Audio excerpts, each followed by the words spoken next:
what makes her the baddest of them all. Welcome to the Mirror Room Funhouse, a place I have built within the theme park, which is my mind, to be reserved for the baddest and most insane characters of anime, cartoons, and overall fiction. And to open up the doors to this maze of insanity, I wanted my first inductee to be iconic, and I wanted it to be something personal for me when I was growing up. And it's none other than Sailor Saturn. Now I know what y'all saying. That's a kid show for girls. I would then say to you, sir, that Sailor Moon is at the epicenter of most anime, especially the magical girl genre, and this character has literal Black Airforce Energy. But to understand why, we have to take a look at the origins of her tale from both the OG 90s show and the Sailor Moon Crystal timeline.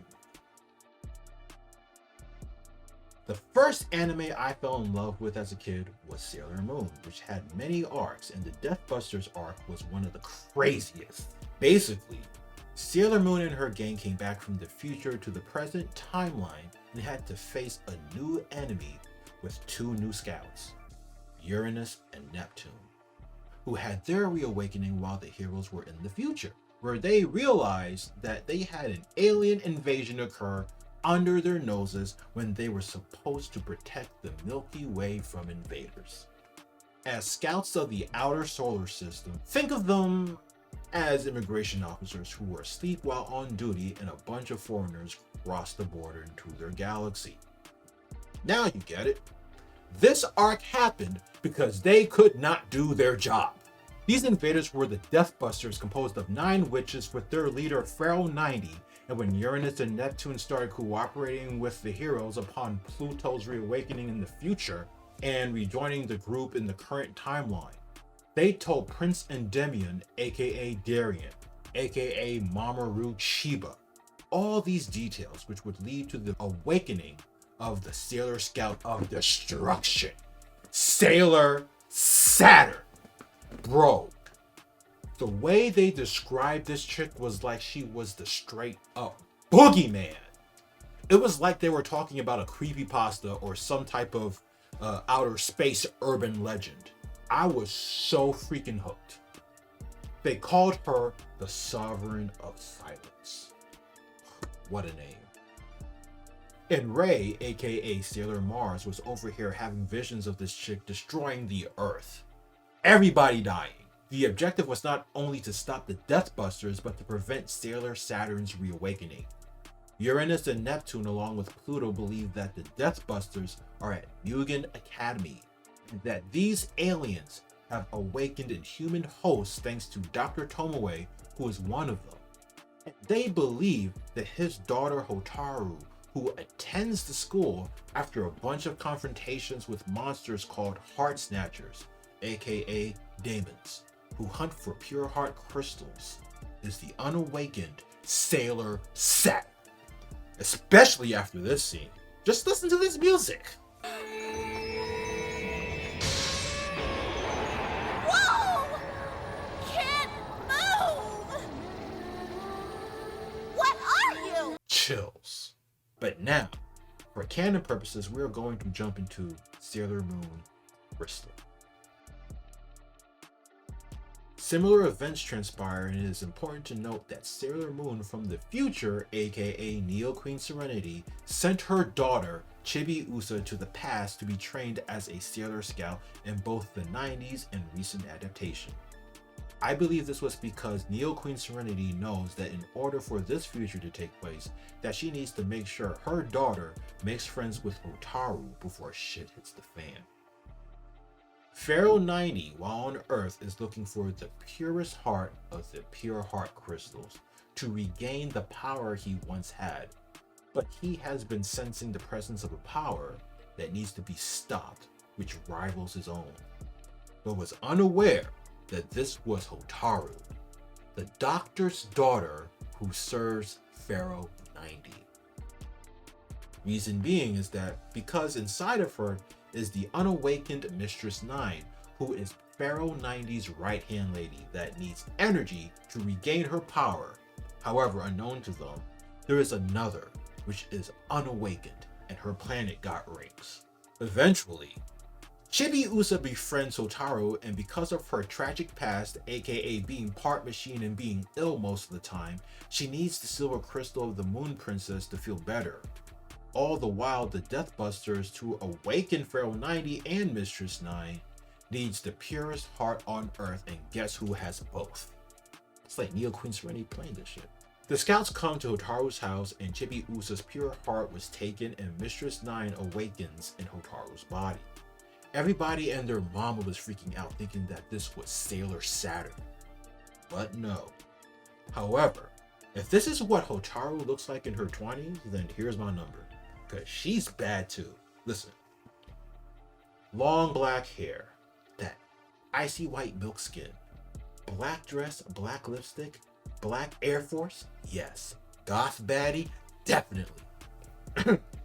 Due to Uranus, Neptune, and Pluto's combining their sacred items to reveal the purity chalice, Sailor Moon was able to transform into Super Sailor Moon, and with the help of the scouts, they sought to fight Pharaoh 90, Mistress 9, and Dr. Tomoe, who is the other witch. If you count them like this, you get 9, hence the 9th one being Mistress 9. Mistress 9 is super powerful, and although Dr. Tomoe was killed, Pharaoh 90's influence spread across the globe, and all hope seems lost. Until the god appears! Mistress 9 is defeated with the reawakening of Sailor Saturn in Hotaru's body! The baddest of them all! Because you see, folks, many years ago, many years ago, when the Moon Kingdom existed, Queen Serenity lost her kingdom to the hands of Queen Metalia, who had Queen Beryl and her forces on Earth take out the Sailor Scouts and the Moon Kingdom, where everybody died, which included Sailor Moon, who at the time was known as Princess Serenity, and her beloved Prince Endymion of Earth. Everybody is dead, y'all. Uranus, Neptune, and Pluto show up to the Moon Castle, and then their weapons used to form the Purity Chalice react and summons Sailor Saturn from the planet Saturn. And with one swing of her Silence Glaive, everybody left is dead and reincarnated into the future. So she technically started this series. She's the universal reset button, y'all. Now, let's analyze the drip. He got on the black boots, y'all. Air Force. The black skirt. Even her gloves look different. She got her pure heart crystal on her bow tie and on her choker. And the sleeves are different. Look at the flannels. And she is wielding a weapon who was given to her by the Death God. What? And like all the scouts, she is a princess with her own castle on her own planet, aka Saturn. And her planet has its own ice rink. Now you know the parties there are going to be crazy. Baddest of them all. Now, when Saturn appears, she is holding down the big boss of the series, Pharaoh 90, with the blunt end of her staff. Listen, not a single one of these chicks could overpower Pharaoh 90 by themselves. By themselves! Mind you, if she swings that shit, she's hitting the reset button and killing everybody. Everybody died. Just look at her stare. Like she said in the 90s show, the reason why she's the most feared is because she has the power to destroy planets, which makes her planetary at best. Girl, I am glazing you tonight. Shine, bitch, shine. Man, she's the only one who can destroy a planet. Sailor Moon in her super form assists Saturn managing to defeat Pharaoh 90 and prevent the Silence Glaive from swinging. And Saturn sacrificed herself and reincarnates herself back into a baby and is placed under the care of Uranus, Neptune, and Pluto. Dog. She brought herself back to life. Now, for the next chapter, Sailor Moon Eternal. Upon them fighting a new enemy that was released from a cursed mirror on the ruins of the Moon Kingdom, we find that not a lot of time has passed, and Hotaru is a little girl like 5 or 6 years old body-wise, and she's a genius, reading Einstein and shit. Eventually, Hotaru has been getting premonitions and encounters the future version of herself, because you see, all the fighting with the Deathbusters made the scouts of the outer solar system weaker and without any powers. But Hotaru, upon seeing her future self, reawakens herself, upgrades her own abilities, and does the same for Uranus, Neptune, and Pluto by herself. Now, Saturn's trip is not the same as before, so they nerfed my girl. It was like the writers told her, "We love you," but the show is called Sailor Moon. But now for the power scaling of the Sailor Moon universe. Sailor Moon is our main protagonist who transforms into Super Sailor Moon thanks to Uranus, Neptune, and Pluto's contribution of power, and then becomes Eternal Sailor Moon with her final strongest form after the Neo Queen state is Sailor Cosmos.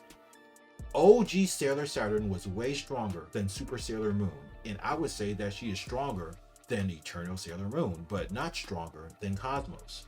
This is because for Sailor Moon to go eternal, all the scouts placed their powers into the Purity Chalice in order for the transformation to occur. The Sailor Saturn who provided power to the Purity Chalice was the reawakened nerfed version that I call Rebirth Saturn. Rebirth Saturn is likely equal to in strength to Super Sailor Moon by herself, but weaker than Eternal Sailor Moon because her power was used for the contribution of Sailor Moon's transformation, and the Eternal state is said by Diana herself from the future was the closest form to Neo Queen Serenity. So I will say it like this. OG Sailor Saturn is way more powerful than Rebirth Sailor Saturn, but OG Saturn is likely equal to in power to the Neo Queen state by herself, but weaker than Cosmos. Only argue with me if you got proof. It's my pleasure to induct Sailor Saturn as the first inductee into the Mirror Room Funhouse, the baddest of them all. So who's next? Perhaps this next video can spark some ideas. Welcome to the theme park, and remember to always keep one eye open for the Sovereign of Sights.